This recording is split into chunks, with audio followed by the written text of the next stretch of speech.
Francamente, no pensé que algún día contaría esta historia, pero ya ves, a veces la vida te obliga a hablar, a dar testimonio de lo que te ha pasado, incluso cuando todavía duele un poco. Me llamo Luisa, tengo 34 años, soy una mujer negra que creció en las colonias populares de Ecatepec, Estado de México, y lo que les voy a contar hoy es una historia real, un testimonio que cambió mi vida por completo. Era la víspera de Navidad del 2019. Llevaba puesto ese viejo vestido floreado de manta que había encontrado en el tianguis de la Lagunilla. Ya saben, una de esas prendas que te hace sentir a la vez vintage y un poco perdida en el tiempo. Estaba sentada en mi departamentito de 18 metros cuadrados en la colonia Doctores, sola, sin calefacción, porque había tenido que elegir entre pagar la luz de la CFE o comer ese mes. Y entonces alguien tocó a mi puerta. Espera, déjame darte un poco de contexto antes, porque si no, no vas a entender nada de esta historia. Esta historia verdadera comienza en realidad 6 años antes, en el 2013. Tenía 28 años, acababa de terminar mis estudios en la UNAM, había conseguido unas prácticas prometedoras en un despacho de abogados en Puebla y caray, estaba orgullosa de mí. Mi padre era conductor de microbús, mi madre limpiaba habitaciones en un hotel Fiesta Inn y yo, su hija única, iba a ser abogada. El sueño mexicano, pues, excepto que, bueno, los sueños a veces se estrellan de manera espectacular. Una noche de noviembre, regresé a casa de mis padres en Ecatepec para el fin de semana. Necesitaba lavar mi ropa, comer un buen mole de mi mamá, ya me entiendes. Y ahí, en la cena, cometí el error de mi vida. Le anuncié a mis padres que al final no quería ser abogada, que quería ser escritora. Mi padre dejó el tenedor. Mi madre me miró como si hubiera escupido sobre la tumba de nuestros antepasados. ¿Escritora?, repitió mi padre, con la voz temblorosa. Nos sacrificamos durante años para que estudiaras en la UNAM, para que tuvieras una profesión de verdad, ¿y tú quieres escribir tonterías que nadie va a leer? Ahí fue donde todo cambió. Esa decisión, ese momento decisivo en el que le planté cara a mi padre, desencadenó una guerra familiar como no te imaginas. Mi madre se puso a llorar, diciendo que era egoísta, que solo pensaba en mí misma.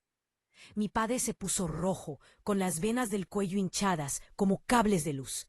Si es así, dijo, si rechazas esta oportunidad que te dimos al precio de nuestra salud, de nuestras desveladas, entonces ya no eres mi hija. Sal de esta casa. Ahora, Dios mío, las emociones que me invadieron en ese momento. El miedo, la ira, la incomprensión total. Mi madre lloraba, pero no dijo nada para defenderme. Mi padre literalmente me empujó hacia la puerta. Apenas tuve tiempo de agarrar mi mochila con algo de ropa, mi laptop y ese vestido floreado de manta que llevaba puesto ese día, precisamente. Eran las 10 de la noche en un noviembre. Hacía 3 grados afuera y me encontré en la calle, sin dinero, sin plan, sin nada, solo con mis pocas cosas y esa maldita convicción de que la escritura era mi camino, mi destino. Las primeras semanas fueron un infierno absoluto. Dormí en casa de amigos, en sofás que olían a cigarro y cerveza. Hice solicitudes de apoyo, pero ya conoces la burocracia mexicana. Eso tarda meses. Conseguí un trabajo de mesera en una taquería del centro histórico. Trabajaba de 8 de la noche a 4 de la mañana, por 800 pesos la noche, sin contrato. De día, escribía. Escribía como una loca, como si mi vida dependiera de ello. Porque francamente, así era.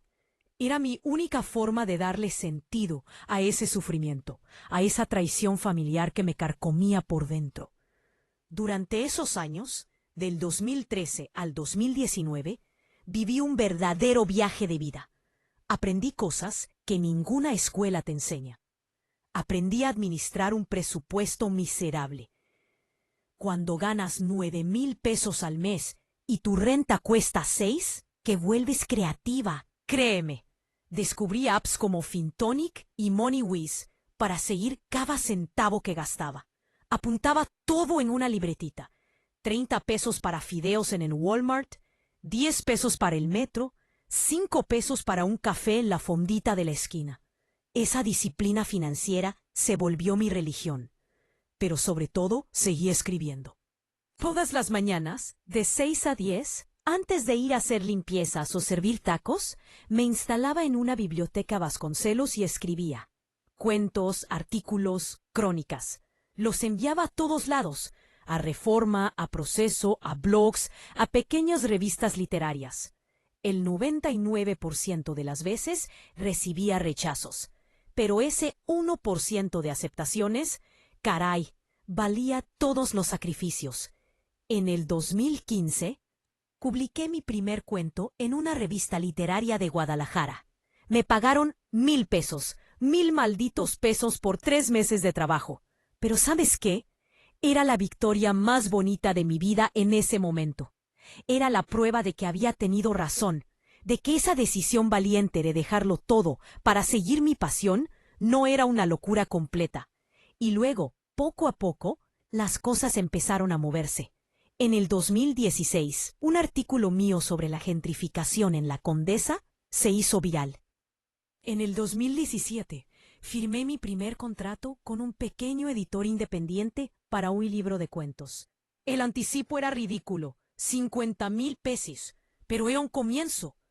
Y entonces, en el 2018, el verdadero punto de inflexión, el giro que lo cambió todo, publiqué una novela semi-autobiográfica sobre una joven negra rechazada por su familia que reconstruye su vida en las colonias populares de Ecatepec.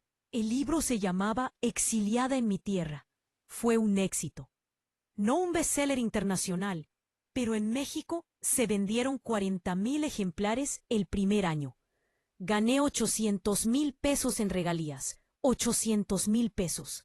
Yo, que nunca había tenido más de 20,000 pesos en mi cuenta bancaria. Ahí fue cuando hice algo inteligente, algo que nadie me había enseñado, pero que había entendido a fuerza de sufrir. En lugar de gastarlo todo en ropa o vacaciones, decidí aprender a manejar ese dinero. Leí libros, francamente, montones de libros. Padre rico, padre pobre, de Robert Kiyosaki, el hombre más rico de Babilonia. Piense y hágase rico, de Napoleón Hill. Ese tipo de clásicos que te hacen entender que el dinero no es sucio, que es solo una herramienta. Aprendí que era una SOFIPO, un plan de retiro.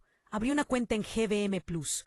Empecé a invertir en ETFs, esos fondos indexados que te permiten comprar un poco de todo sin tomar demasiados riesgos. Verás, ese periodo de penurias, esos 6 años viviendo con nada, me habían dado una educación financiera que la mayoría de la gente nunca tiene. Cuando has conocido el hambre, cuando has tenido que elegir entre pagar la renta o comer, aprendes a valorar cada peso. Así que dividí mis 800,000 pesos de manera inteligente, 100,000 en una cuenta de ahorro en Bancoppel para emergencias, 200,000 en un plan de inversión con acciones mexicanas como FEMSA, AMXL, Walmex, esas grandes empresas de la BMW que pagan dividendos regularmente, 100,000 en ETFs diversificados a través de GMB Plus, y los 400,000 restantes los guardé para vivir cómodamente un año sin estrés, el tiempo de escribir mi próximo libro. Publiqué mi segunda novela. Esa tuvo aún más éxito. Premio literario, adaptación para Televisa, traducciones a varios idiomas. De la noche a la mañana, pasé de ser la chica que servía tacos a las 3 de la mañana a una autora reconocida que ganaba bien su vida. Pero ojo, nunca olvidé de dónde venía. Seguí viviendo con sencillez en mi pequeño departamento en Doctores, siguiendo mi presupuesto en Fintonic, invirtiendo inteligentemente una parte de mis ingresos. Si esta historia ya te está tocando, suscríbete y activa la campanita, porque las próximas podrían cambiar tu relación con el dinero. Francamente, te aseguro que lo que te voy a contar ahora te hará reflexionar sobre tus propias decisiones financieras y familiares. Bueno, volvamos a esa famosa víspera de Navidad del 2019. Estaba en mi departamento, sola como cada año desde hacía 6. Mis padres no me habían contactado nunca. Ni una llamada, ni un mensaje, nada. Para ellos yo estaba muerta. Y yo, bueno, también había hecho mi duelo. O al menos lo intentaba. Así que cuando tocaron a mi puerta esa noche, no esperaba nada. Abrí y ahí encontré un paquete grande envuelto en papel craft, con una etiqueta que solo decía: para Luisa. Ningún nombre del remitente. Mi corazón empezó a latir a 1000 por hora. Miré en el pasillo. No había nadie. Tomé el paquete, lo llevé adentro y lo puse en mi pequeña mesa de formica. Durante 10 minutos solo me quedé mirando esa cosa, incapaz de abrirla. ¿Qué era esto? ¿Quién me enviaba un regalo anónimo un 24 de diciembre? Al final, rompí el papel. Adentro había una caja de cartón, y en esa caja había cartas, decenas de cartas, todas escritas por mi madre. Caray, la emoción que sentí. Empecé a leerlas, con las manos temblando. La primera era de diciembre del 2013, justo después de mi expulsión. Mi niña, tu padre es terco, no quiere hablar de ti, pero yo pienso en ti todos los días. Espero que estés bien. Te quiero. Las cartas siguientes contaban su vida, sus remordimientos, su culpa por no haberme defendido esa noche. Me hablaba de mi padre, de su orgullo herido, de su incapacidad para aceptar que su hija había elegido un camino distinto al que él había imaginado. En el fondo de la caja había una última carta, fechada una semana antes, y ahí mi madre me lo explicaba todo. Mi padre estaba enfermo, cáncer de pulmón, etapa avanzada.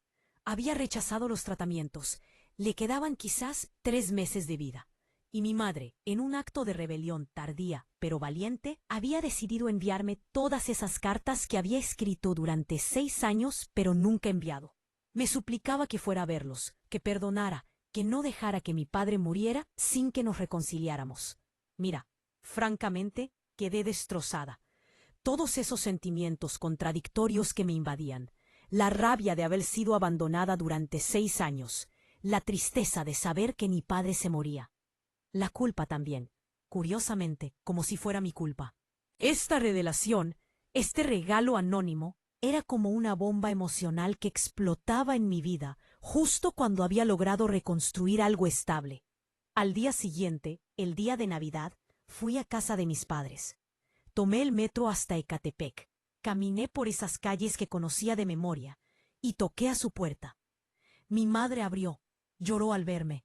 Mi padre estaba en la sala, enflaquecido, grisáceo, una sombra del hombre fuerte y autoritario que había sido. Cuando me vio, sus ojos se llenaron de lágrimas. Luisa, dijo con una voz débil. Mi hija. Nos sentamos los tres. Y ahí mi padre hizo algo que nunca había hecho en su vida. Se disculpó. Me dijo que había sido un tonto, que su orgullo había destruido a nuestra familia, que lamentaba cada día que había pasado sin verme. Había seguido mi carrera de lejos, había leído mis libros, estaba orgulloso de mí, pero era demasiado orgulloso para admitirlo. Tenías razón, dijo. Seguiste tu destino, y lo lograste. Yo solo fui un viejo imbécil que no entendía nada. Fue un momento de puro despertar para mí, ¿ves? Un despertar emocional total.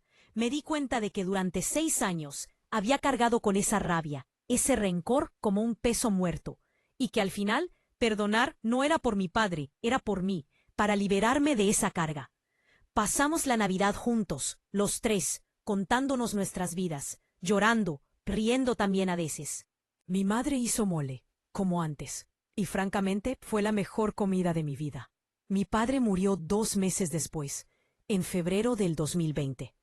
Pero esos 2 meses los pasamos juntos. Iba a verlo todos los días. Hablábamos de todo, de mis libros, de mis proyectos, del dinero también, y entonces pasó algo inesperado. Un día mi madre me llamó. Estaba asustada. Luisa, tenemos problemas de dinero. Tu padre no trabaja desde hace 6 meses. Mis ingresos de limpieza no alcanzan. Tenemos deudas en la CFE. Con el dueño nos pueden correr. ¿Podrías ayudarnos? Y ahí, ¿ves? Era la prueba definitiva. El verdadero momento decisivo. La decisión valiente que tendría que tomar. Esos padres que me habían echado a la calle 6 años antes, ahora me pedían dinero. Podría haberles dicho que no. Podría haberles recordado lo que me hicieron. Pero francamente, ¿qué me habría aportado? Una satisfacción mezquina durante 5 minutos.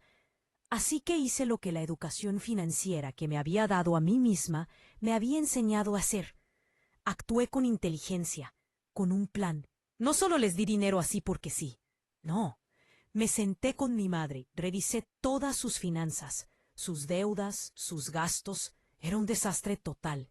Tenían 3 créditos de nómina con Coppel, un sobregiro permanente en Banazteca, facturas sin pagar por todos lados. ¿El total?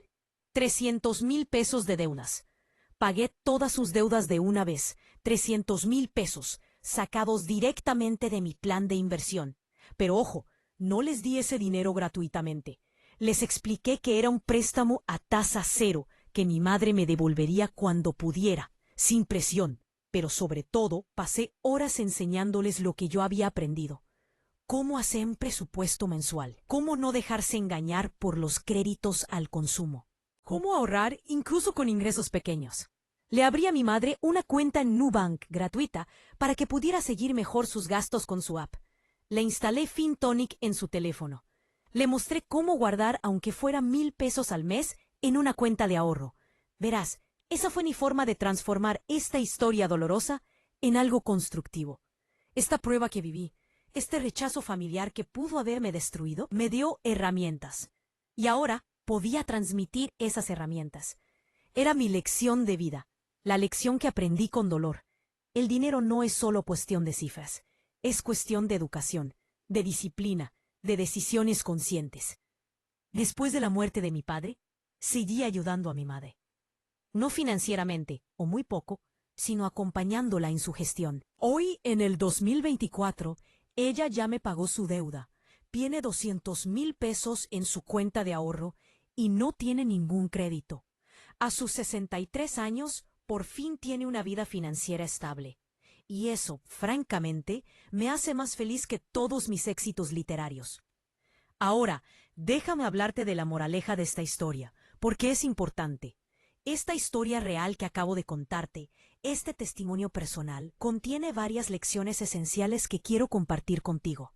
La primera es que las crisis, incluso las más dolorosas, pueden convertirse en oportunidades. Si mis padres no me hubieran echado, probablemente sería una abogada infeliz, atrapada en un trabajo que odiaba solo para darles gusto. Esa decisión difícil, esa elección de seguir mi pasión a pesar del rechazo familiar, me obligó a ser fuerte, independiente y sobre todo a aprender habilidades que nunca habría aprendido de otra forma. La segunda elección es la importancia crucial de la educación financiera. Verás, en México no nos enseñan nada sobre el dinero en la escuela, nada. Nos enseñan filosofía, matemáticas, historia, pero nadie nos explica qué es un crédito, cómo invertir, cómo manejar un presupuesto. Y el resultado, millones de mexicanos viven con sobregiros permanentes, con créditos basura, en un estrés financiero constante. Yo aprendí todo eso por necesidad, porque no tenía opción, y francamente, cambió mi vida más que mi título de la UNAM. Si realmente quieres tomar el control de tu vida financiera, esto es lo que te recomiendo concretamente. 1. Descarga una app como FinTonic o MoneyWiz y empieza a anotar todos tus gastos, absolutamente todos, durante un mes. Vas a alucinar con ver a dónde se va tu dinero. Esos 30 pesos diarios en el café de la esquina son 900 pesos al mes, casi 11,000 al año. 2. Abre una cuenta en línea gratuita en Nubank o Klarna, donde no tengas comisiones por manejo de cuenta. Los bancos tradicionales te chupan como 500 pesos al año por nada. 3. Crea un fondo de emergencia. Aunque sean 1,000 pesos al mes, oblígate a guardar ese dinero. El objetivo es tener de 3 a 6 meses de gastos a salvo en una cuenta de ahorro. Eso te permite dormir tranquilo cuando se descompone la lavadora o se descompone tu coche. 4. Edúcate. Lee libros sobre el dinero. Padre rico, padre pobre, de Kiyosaki, es lo básico. El hombre más rico de Babilonia, de George Clason, son parábolas de 100 años, pero siempre ciertas. Piense y hágase rico, de Napoleón Hill, te enseña la mentalidad de la riqueza. 5. Empieza a invertir, aunque sea poco. Abre una Strong cuenta en GBM+, mete 1,000 pesos al mes en un ETF, como el que sigue al S&P BMW IPC. En 20 años, con el interés compuesto, esas pequeñas sumas se vuelven enormes. 6. Evita los créditos al consumo como la plaga. Esas porquerías con intereses del 40% en Coppel o Electra son veneno financiero. Si no puedes parar algo de contado, no te lo puedes permitir. Punto. Este viaje de vida que viví me enseñó que la verdadera riqueza no es tener un coche caro o un departamento de lujo. Es la libertad. La libertad de decirle que no a un trabajo que odias. La libertad de perseguir tus sueños incluso cuando todos te dicen que estás loca. La libertad de ayudar a la gente que quieres sin ponerte en peligro financieramente. Y esa libertad viene de la educación y la disciplina financiera. Hoy, en el 2024, tengo 39 años. He publicado 5 novelas. Vivo cómodamente de mi pluma. Tengo 4 millones de pesos invertidos entre mi plan de inversión, mis ETFs y mi plan para el retiro en Profuturo. No soy millonaria, pero duermo tranquila. Sé que si mañana quiero dejar de escribir un año para viajar, puedo. Si quiero ayudar a alguien que lo necesita, puedo. Esta seguridad financiera la construí poco a poco, peso por peso, gracias a lo que aprendí durante mis años de penurias. Mi madre ahora vive en un pequeño departamento que la ayudé a comprar a crédito para 20 años. Sigue trabajando de limpieza, pero medio tiempo ahora. Está orgullosa de su independencia financiera, de su cuenta de ahorro, de su presupuesto equilibrado. Nos vemos todos los domingos, cocinamos juntas, hablamos de todo. La herida nunca se cerró del todo, pero aprendimos a vivir con ella, a construir una nueva relación basada en el respeto mutuo y la honestidad. Y ese vestido floreado de manta que llevaba puesto el día que mi padre me echó, todavía lo tengo. Está colgado en mi cuarto, como un recordatorio. Un recordatorio de que sobreviví, de que transformé el dolor en fuerza, de que tomé decisiones valientes que me llevaron a donde estoy hoy.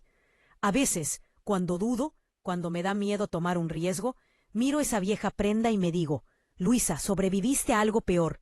Tú puedes con esto. Esta revelación que tuve al recibir ese regalo anónimo, esas cartas de mi madre, me hizo entender algo esencial. La gente comete errores, incluso los peores errores. Mis padres la regaron feo al echarme. Pero también eran producto de su educación, de sus miedos, de sus límites. Mi padre creció pobre en Veracruz, trabajó como burro toda su vida para darnos de comer, y para él el único camino al éxito era un título prestigioso y un trabajo estable. No entendía que el mundo había cambiado, que la pasión y la creatividad también podían llevarte a algún lado. El perdón no es olvidar, no es decir que lo que pasó estuvo bien, es simplemente decidir no cargar más con esa rabia, porque te carcome por dentro. Es liberador, francamente. Después de perdonar a mis padres, me sentí más ligera, como si me hubieran quitado una mochila de 20 kilos de la espalda. Bueno, voy a concluir esta historia real, este testimonio que me costó muchas emociones profundas compartir con ustedes. Si has escuchado hasta aquí, es porque algo resuena en ti. Tal vez estás viviendo una situación difícil con tu familia. Tal vez estás batallando financieramente. Tal vez tienes un sueño, pero todos te dicen que es imposible. Déjame decirte algo. Se equivocan. Esta historia del regalo anónimo, de la reconciliación familiar, del éxito a pesar del rechazo, no es una excepción. No es porque tuve suerte. Es porque tomé decisiones conscientes, decisiones difíciles, y aprendí a manejar las consecuencias de esas decisiones. La suerte es solo la preparación que encuentra la oportunidad. Si te preparas, si te educas, si desarrollas habilidades y disciplina financiera, las oportunidades llegarán. ¿Y tú? ¿Cuándo vas a tomar el control de tus finanzas? ¿Cuándo vas a dejar de sufrir tu vida financiera y empezar a construirla? No es mañana, no es el año que viene, es ahora, hoy. Inmediatamente después de terminar de escuchar este audio, ve a tu teléfono, descarga Fintonic, anota tus gastos, abre una cuenta en Nubank, compra el libro Padre Rico, Padre Pobre en Amazon o pídelo prestado en la biblioteca. Empieza, solo empieza. Este viaje financiero, este camino hacia la libertad financiera, es un maratón, no un sprint. A mí me tomó 10 años pasar de 0 a 4 millones de pesos invertidos, pero cada día, cada pequeño gesto, cada pequeño peso guardado contaba. Y hoy, francamente, me siento rica, no porque tenga mucho dinero, sino porque tengo libertad. Y esa libertad no tiene precio. Si esta historia te tocó, si este testimonio te dio ganas de cambiar algo en tu vida, suscríbete a este canal y activa la campanita. Compartiré otras historias reales, otras lecciones de vida, otras estrategias concretas para retomar el control de tu vida financiera. Porque francamente, creo que todos merecemos vivir libremente, sin estrés financiero constante, persiguiendo nuestras pasiones. Es posible. Soy la prueba viviente de que es posible. Y si quieres compartir tu propia historia en los comentarios, tu propio punto de inflexión financiero o familiar, hazlo. Somos una comunidad aquí. Nos ayudamos, nos apoyamos. Porque bueno, la vida ya es bastante dura. Mejor echarnos la mano, ¿no? Gracias por escucharme hasta el final. Gracias por compartir este momento conmigo. Esta historia real, este testimonio, no fue fácil de contar. Pero si puede ayudar al menos a una persona a tomar las decisiones correctas, a tener el valor de seguir su destino a pesar de los obstáculos, entonces valió la pena. Cuídate, cuida de tu dinero y sobre todo, nunca tengas miedo de perseguir tus sueños. La vida es muy corta para vivir según las expectativas de los demás. Bueno, hasta muy pronto con otra historia. Y no olviden, la verdadera riqueza es la libertad. Y esa libertad empieza con la educación financiera. ¡Hasta luego!